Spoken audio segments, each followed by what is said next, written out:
Hello and welcome to Online Learning in a Hurry, guest episode number 16. And today I am very fortunate to be joined by Hope Forman. Hi, Hope. How are you doing today? Good. How are you? I'm great.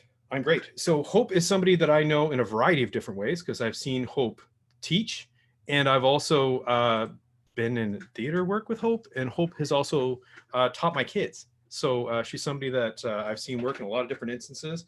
And the cool thing is that Hope is actually trying to do theater kind of things online right now. And I thought maybe if we could get a sense of your wisdom, get a sense of your experience, and maybe help some other folks out in terms of their planning right now for that spring, summer, fall term of maybe doing this online. So hi, Hope. Can you tell us a little bit about who you are and tell us what you're up to? Sure. So hello, I'm Hope, and I just completed my first year at the University of Windsor's Faculty of Education. I'm in the intermediate senior section, and my two teachables are drama and music. But right now, I also teach two music theater classes at Darcy School of Dance in Kingsville, and I'm a board member working on a few projects with the Cortisone Theater. So I'm here today to talk to you about my experience with teaching the performing arts online. I had a class before March break, and then boom, we were online. So there was a lot of stress in the beginning. I really did not know how to do it. And I'm just here to talk about what has worked for me and what I've learned on my online theater journey so far. Great. So is it possible? Can we do theater online? Yeah, we can. I mean, at first, there were some recital blues in my two classes. We were supposed to have recital on May 30th. And when we went online, we realized that probably wouldn't happen. So we decided really quickly that it was really important to still be creative and work towards goals throughout this process. I started with doing a little virtual choir video, which is a lot of editing, I must say, but it gave the students an opportunity to see a product. Right. And I think that's really important. And now I'm working on a monologue unit. So I've been doing slide decks, and I've been doing a synchronous approach. It is an option. So I do post the slides and all the videos afterwards. But I think it's important in all of the arts to have some sort of interaction because most of what we do is in an ensemble setting. Right. Yeah, so I think also like sharing it with the community, if you can, you have permission, is super important. And I actually just heard about my friend who participated in a theater company in Toronto that did phone plays. So what they did was people paid to get called about 6 times, I think, throughout the night. And there would be 2 actors on the phone reciting a short play. And sometimes the audience was involved in participating. And it was just a cool interactive thing. So stuff like that. And you're going to be in it. I don't know if you know this, but yeah, at Corda, we're doing a production of Fearless Frida. It's an original children's show. We're putting together an educational resource.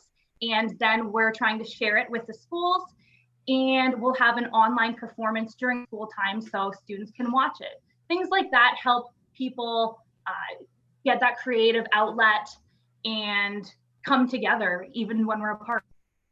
Okay, so let's put aside the fact that I'm in it because we're going to need to talk about that eventually.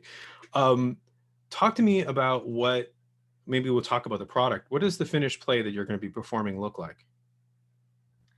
So again, it's a lot of editing. We're going to do 2 different things. We're doing Zoom meetings.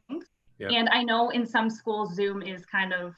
Don't worry about it. Keep going. But we're doing Zoom meetings. So we will change the background image to have a set. And we're going to be making little pieces of costumes and props, whatever we can find. And we're going to record all of the scenes on Zoom. That's something in itself, but then the real challenge is going to be the music. Yeah. And we've heard with virtual choirs how difficult it is because actually what you have to do, at least in my experience, is everyone has to record their part individually, right? Send it in, and then the editor, which happens to be me this time, so wish me luck, has to take all the audio, mix it, and then add the video after and try to fit all the screens in. So that's going to be a challenge, but I think it'll be a really wonderful way to get everyone together. Okay. So, I mean, if we're going to do design then, and if we're going to think of this at, say, a college level, you could have groups do 3 projects over a year, have the first group do the editing the first time, this first group, that group do the design the next time, and do the acting the third time, and have everybody pass through the different roles as you go through the term. Definitely. And you know what? That's what we do in face-to-face classrooms anyway. So right. You can totally do that. So, okay, then let me push you a little further. Let's imagine that you and I are going to sit down right now and we're going to design a play that's actually designed for doing it this way, rather than trying to say, we're going to take a play that's already existing and try to figure out how to do it online. How would we write a play for this medium, with the understanding that we're not just living in a fantasy world here. We actually do have this internet. 7 or 12 or 18 months from now, when we're back to normal, this is still, you could still do the play, because it's not like Zoom is going away. Yeah. So if you were designing a play right now for this environment, what would it look like? I'd say a lot of solos. I think that's easiest. A lot of monologues would be great. Oh man. Honestly though, I think that's really important. And I think that pulling in some relevance is important as well. For example, I don't want to give too much away, but in Fearless Frida, we have put some toilet paper jokes in. I know that sounds ridiculous, but bring that to light. And also sharing the screen seems kind of cool. Yeah. I don't know how many platforms you can do that on, but on Zoom, it works really well. Even in my classes, most you can, great. Even in my classes, because sometimes when we're all talking, that's another big issue, is I've tried to take a synchronous approach before that connection, but there's so many distractions and the kids just want to talk, and I love that. And I think you should allot time for that, but sharing the screen instead of seeing everyone gallery view will give people one place to focus. And I find that that's really helpful, that they don't get distracted and talk over each other when we have that split screen. So if we imagine performance then, and we imagine the performance from off stage, so like to think of it in theater terms, you could share your screen, have something designed there to develop, but then you don't end up with a problem of matching the face to the mouth, to the voice, to the whatever. And you could actually have, say, something happening on your computer where you started a piece of music on your computer from somebody else and you sang with it live, the same way that the Rolling Stones put down Charlie Watts's drum track from the day before whenever they did their live performance. So if that was being done off screen, you wouldn't necessarily know that the two people weren't there. Right, and you'd be able to work for the backup and then go live with the harmony. Yeah, that's great. Yeah, that's cool. That's very cool. So what are the challenges that you're running? What are the things that drove you the most nuts about this process? Yeah, well, a big one, honestly, was teaching dance. It was so hard. I went to do a Zoom session and I wanted people to interact with me and tell me what their issues were right away, but my internet is actually not very good. So I kept lagging. And the students told me I kept lagging only when I would get up to teach. And I don't know if the universe is trying to tell me something, but so I was like, I can't do it. So for dance, I decided best way is to just record a video of yourself and send it out to the kids instead of trying to do the laggy thing. And it was a better product. Music has been really difficult too. I found a way to rehearse it, but it's kind of been more of a scheduled rehearsed time where we're all together rather than me hearing things and fixing things. Right. Because what I do is I play the music from my computer and mute everyone. And I can see their little mouths moving, but they could be singing something crazy and I wouldn't have no idea. So one of the things we say about group work online is that in a face-to-face environment, you can set up a group with 5 different people in that group in like 5 seconds. You can go, you're the leader, you're the this, you're the this, you're the this, you're the this, and it's decided. Whereas if you try to do it asynchronously online, it could take you 2 weeks by the time all the messages go back and forth and people decide on whatever. So maybe this is kind of the same way, so that if you're working with somebody, you would have to get them to do the singing beforehand, send it to you.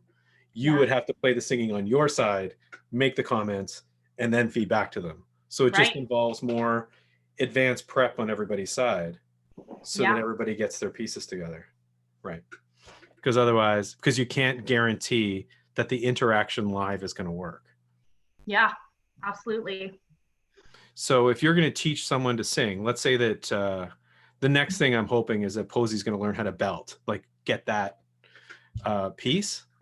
She's got something she's working on right now where she's almost, like, can feel her going up to it. So if you were going to teach her how to do that, how would you do it? Like this? Well, if it was one-on-one, I've been doing one-on-one lessons, and it's been going quite well. I'll get to play the accompaniment or the karaoke track on their end, right, and sing along with it. And I can tell, I can hear it, I can still visually see them, what they're doing. For her to belt, that's a whole other thing. But remember, it's mostly speech-like, and if it hurts, then stop singing. It's just a side tip. But yeah, I mean, as long as you can see them and have somewhat of an audio coming through, then you should be okay. It's pretty much the same. When we're in group classes, that's when it gets tricky. Cool. But I mean, if it's acting or singing, giving notes one-on-one, I've even been doing master classes. So that's when one student will read a monologue and we'll all discuss it after, and I'll give them some tips, and then they'll do it again. And actually, I've been creating a portfolio for each of them. I only have 6 students, but students could do this themselves too in a bigger classroom, where I have their first read through, and then each week we're going to work on something new, and I'll add their little videos as progress. And then at the end, they'll get to see where they started and then where they finish. That's fantastic. Thanks for this window into the work that you're doing. I really appreciate it. I know there's a lot of people out there who are struggling with the same issues. So thanks for the voice from the future for piles of us. Take care, Hope. I appreciate you coming in. For the rest of you, we will see you next